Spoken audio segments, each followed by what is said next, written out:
When I finally stopped paying everyone's bills, the calls turned into threats. Then one night, I heard a knock at my door. I pressed my hand against the handle and froze. I never planned on being behind the wheel that night. My original plan was simple: fly home from Denver after wrapping up a 3-day client conference. But then, around 10 p.m., my brother Luke called. His voice had that fake urgency I knew all too well. "Hey, man, listen, we found this cabin for the weekend. It's a killer deal, but we gotta book tonight. I don't have enough on my card. Can you cover it? I'll pay you back Monday, promise." And like always, I didn't even think twice. That's just the role I'd been shoved into my whole life. They called, I answered. They asked, I handed over my wallet. The catch? That favor drained the money I'd set aside for my flight home. I stared at the flight app, realized I was short, and sighed. Fine. I'll just drive through the night. I didn't bother telling anyone. Why would I? Nobody ever asked about the details of my life anyway. So, I hit the road around midnight. The highways were ghost quiet, just me, the hum of the tires, and the occasional streak of headlights from the opposite lane. Earlier snow had melted and refrozen, turning the road into a glassy trap. About 40 minutes from home, I hit a curve. A semi ahead of me lost control and jackknifed it across the asphalt. I slammed the brakes, swerved left, too sharp. Tires screamed. The car spun, smacked the guardrail, and flipped. The sound was deafening. Metal against concrete, glass shattering, my own heartbeat hammering louder than the crash itself. The airbag hit me like a sledgehammer, but it probably saved my life. All I could taste was metal. My ears rang. My chest felt like it had caved in. Then chaos, paramedics yanking open the passenger side, cutting through my jacket, voices overlapping. Someone asked me my name. I think I answered. I asked about the truck driver, but the words slipped away before their response could stick. Darkness swallowed me. When I came to, I was in a hospital bed. 4 tubes in my arm. Pain radiating from every corner of my body, cracked ribs, a fractured wrist, stitches tugging at my arm. My right side felt like it had been beaten with a hammer. The nurse said I was lucky. Said they'd keep me for observation.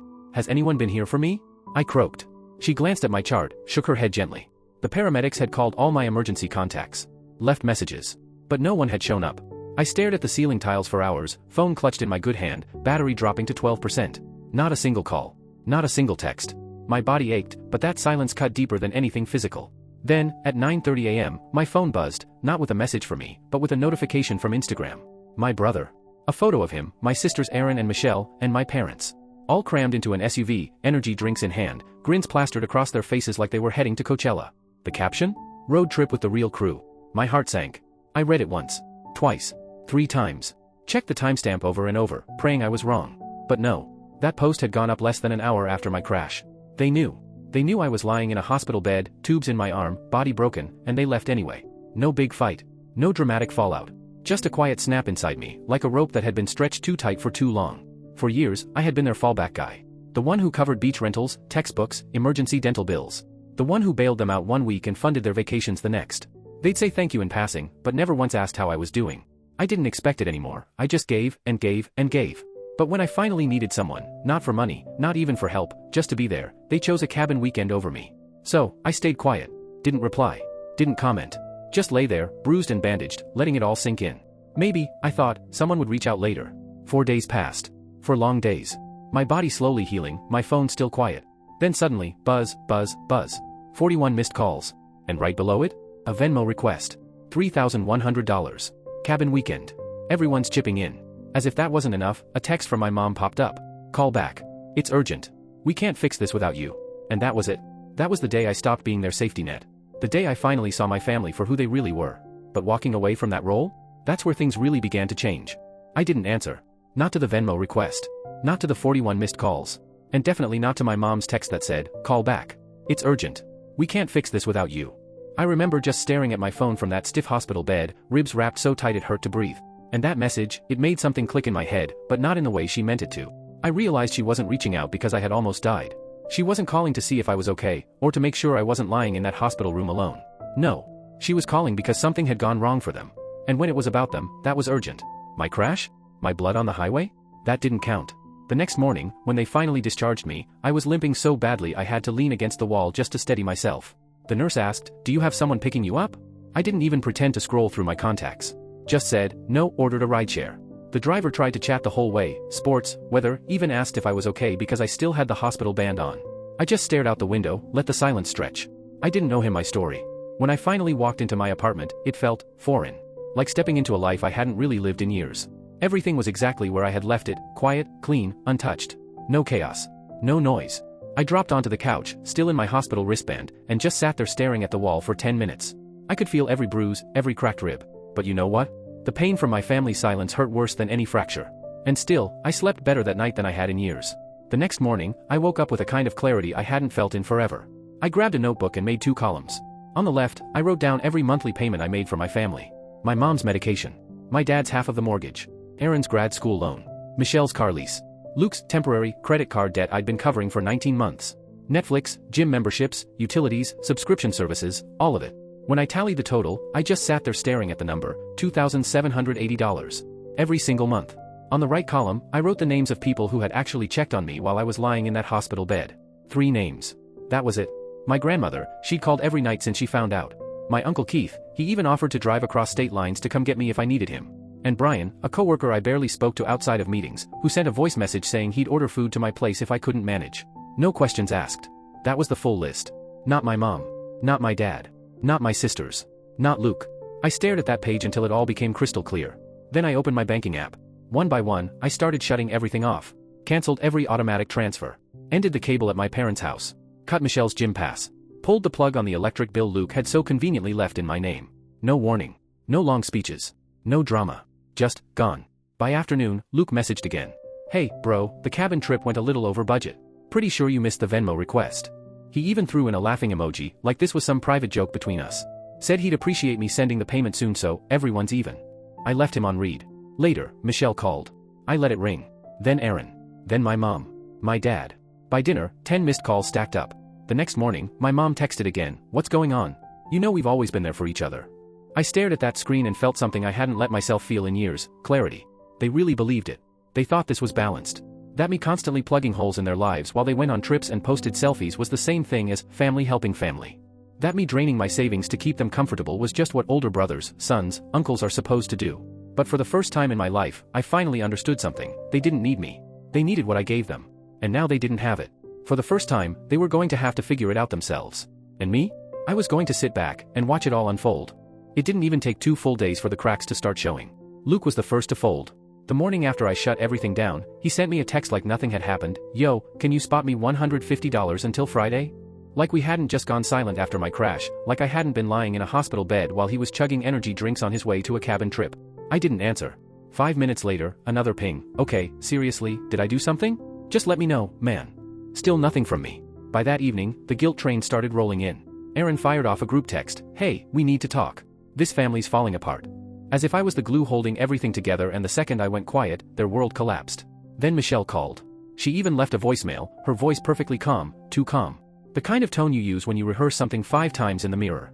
"I don't know what's going on, but I hope you know how much everyone loves you. We're all stressed right now. Just call us. We'll figure it out like always." That last part, like always. Because yeah, we always figured it out. But we really meant me. I figured it out when Dad's business tanked and I worked a second job to cover their mortgage. I figured it out when Erin wrecked her car and still needed one to get to school. I figured it out when Michelle just had to study abroad. I was never the brother or the son. I was the fix. The band-aid. The ATM with a pulse. By midweek, the unraveling was in full swing. 2 days later, Mom sent this long, passive-aggressive message. "I don't know why you're punishing us. This isn't how families treat each other."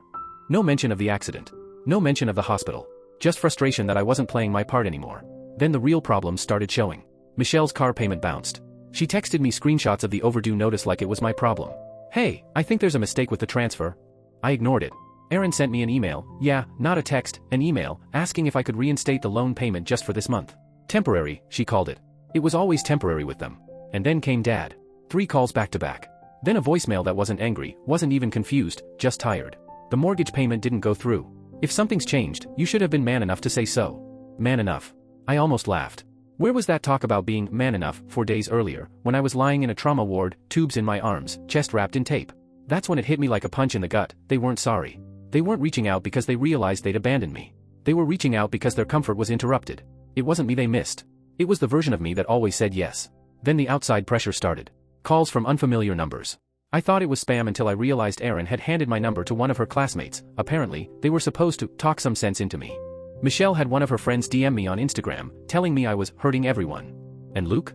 He posted a cryptic story. "Some people only show their true colors when you stop needing them." It was surreal. Like they'd all agreed overnight that I was broken simply because I stopped performing my role. And then, the sharp contrast, my grandmother called again. She just asked how I was healing. Told me she had soup in the freezer if I wanted some. Never once asked about money. Uncle Keith? He sent me a prepaid grocery delivery and told me to rest up. No strings. No guilt. Just care. That's when I felt it, not just anger, but power.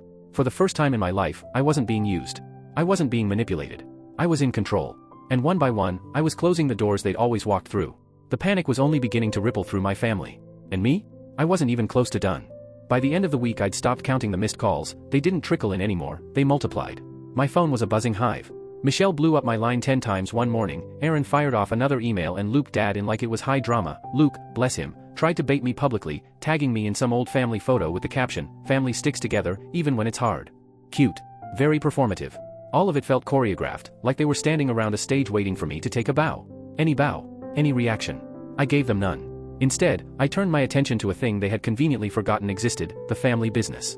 They'd always loved the idea of it, a mid-sized remodeling outfit Dad started, the family legacy they bragged about at barbecues, but I'd been the one keeping the machine oiled. I did the books, negotiated suppliers, handled licensing and the legal headaches nobody else wanted. I kept the payroll from bouncing. I was the invisible scaffolding holding their proud, photo-ready front-facing rolls up. 5 years earlier, when Dad was floundering and needed a personal loan he couldn't get from a bank, I'd quietly taken the LLC paperwork into my name. He signed. They never read the fine print. I never flaunted it. I never thought I'd need to. But after the crash, after the silence, after the string of entitled messages, that quiet leverage felt like a tool for the first time. Not because I wanted to punish, at least not in the petty, gleeful way they might have expected, but because someone had to make them reckon with consequences instead of convenience. I didn't call a family meeting. I didn't post a dramatic announcement. I logged in. I paused the accounts payable. I revoked admin access for every family member's email. I updated the website with a single, sterile line, operations paused for restructure. Professional, measured, exactly the tone businesses use before a reset. Then I emailed our electricians, drywall crews, cabinet wholesalers, the folks who actually show up and build things, in plain, calm language, payments will resume shortly under new management. Nothing personal. Just facts. It didn't take long for the dominoes to fall. By the next afternoon my father had called 7 times. My mom left a voicemail that was finally raw, not angry, not blaming, just frantic. She said the crew had shown up on a job site and couldn't access client files. A supplier called about a hold. "What's happening?" she said, voice cracking. "Please, this isn't like you." It was like me. It was the version of me they never bothered to see. Then an unexpected voice, my cousin Kyle. We barely spoke, the sort of relative who drifts in at holidays and sits quietly at the edge of the party. He called out of nowhere. "Hey," he said, and for a second I wondered if I'd misdialed some number. "Good for you, seriously. I saw what they posted after your crash. They knew and they left." He didn't elaborate until I asked how he knew. Luke had filmed in the car on the way to that cabin. Aaron is on the clip, laughing, literally saying, "Well, he's in the hospital. What are we gonna do? Sit around and cry?" And everyone chuckles. It was a throwaway moment, a deleted story, but a few people saved it before Luke scrubbed it. A couple of cousins saw it. Kyle saw it. And now so did I. Absence is one thing, but mockery? That cut deeper. It wasn't neglect. It was dismissal. They hadn't merely failed to show up, they'd treated my worst moment as a punchline. That night I sat with the decision like you sit with a weighty book before closing it. I could have reversed everything and watched them scramble for a day. I could have messaged a passive-aggressive, noted, and gone back to business as usual. But the more I thought about it, the less appealing returning to the old script became. I didn't want to be a bandage they slapped on until the next bleed. I wanted boundaries. So the next morning I finalized the changes. I filed paperwork to change the company's official address. I froze all payroll access except my own. I scheduled a meeting with a handful of crew members who'd hung in through slow seasons, the ones who showed up rain or shine, who answered calls at 3 a.m. I offered them contracts. Better terms. Real respect. The same concessions I'd always reserved for family because family was supposed to deserve them automatically. Turns out, loyalty looks a lot like consistency once the favors stop flowing. That evening Luke sent one last desperate message, "You're overreacting. You're going to burn the whole family down over one bad weekend." He meant the weekend. He saw it as a flare-up. He didn't see the years. I didn't reply. I wanted to tell him it wasn't one weekend. It was a lifetime of weekends I'd paid for so they could be comfortable. It was every time I buried my own needs beneath theirs. It was every day I answered until my fingers were raw. They still didn't understand what had happened. They thought my silence was a tantrum. They thought a few missed payments would be an inconvenience, and then everything would snap back into place. They were about to learn otherwise. And what they did next would decide whether this family ever truly changed, or whether I'd simply be the last person cleaning up after them. The fallout was quieter than I expected, but somehow got uglier by the hour. Messages and calls weren't dramatic fireworks, they were a slow, corrosive drip that ate away at whatever patience I had left. Contractors I'd worked with for years started forwarding me frantic texts from my dad. One minute his tone was clipped and businesslike, the next he sounded like a man about to combust. He demanded supplier access, accused whoever was in charge of freezing accounts, and insisted it was all some kind of glitch. A few of the guys chuckled and sent me screenshots. "Didn't know your old man could talk like that. Thought you ran all the real stuff." No ego boost there. Just the cold affirmation that I'd been the one doing the real work. Luke, meanwhile, took to social media like it was a battlefield. He started posting thinly veiled updates, stories of the company van parked at the end of the driveway, a caption about being blindsided for giving your life to something. Cute irony, considering I'd kept him on payroll through 5 of his so-called career phases. The last real job he'd held lasted 6 weeks and I'd smoothed that landing for him too. Erin tried the gentle approach. She reached out, soft and pleading, asking if I could front her tuition one last time. She promised she'd talk to Mom, that everyone would apologize, that it was all a misunderstanding because they'd been overwhelmed on the trip. She even wrote, "No one knew how serious your crash was." That line sat like a stone in my throat. I didn't answer. I hadn't told them I'd seen the video Kyle mentioned, the clip Luke briefly posted in the car where Erin laughs, saying, "Well, he's in the hospital. What are we going to do? Sit around and cry?" And then deletes. Someone saved it. It floated around the extended family chat for a hot minute before disappearing. They joked. They mocked. Then they drove on. Every message that pretended to check on me felt phony because the laughter was already in my head. I didn't call them out. I didn't need to. The proof existed without my finger pointing. Then something surprising happened. My mom came to my building. She didn't text first. No call. Just the buzzer at 8 p.m. and a figure on the security feed, holding a tin of something and a soft grocery bag crammed with what looked like frozen meals. She stood there in that way parents do after a parent-teacher night, small, a little uncertain about the reception she'd get. Part of me wanted to not buzz her in. I was sore, tired, still confused by the whole unraveling. My ribs screamed when I moved. But curiosity, or maybe the faintest thread of the mother-son thing, won. I hit the button. She didn't launch into pleas or accusations. She set the bag down like it was automatic, like she'd done it 1,000 times. Then, after a long pause, she asked quietly, "Are you going to leave us behind for good?" I answered the truth I'd been sitting with for days. "I already did. You just didn't notice." My voice was calm, my ribs flinched with the inhale. She didn't cry. She didn't yell. She only nodded, slow and small, like someone accepting a verdict they'd hoped to avoid. She turned and left as quietly as she'd come. For a beat, I let myself imagine this was the end of it. Maybe that single visit, that small domestic peace offering, would be enough. Maybe they'd see something and change. But of course, it wasn't the end.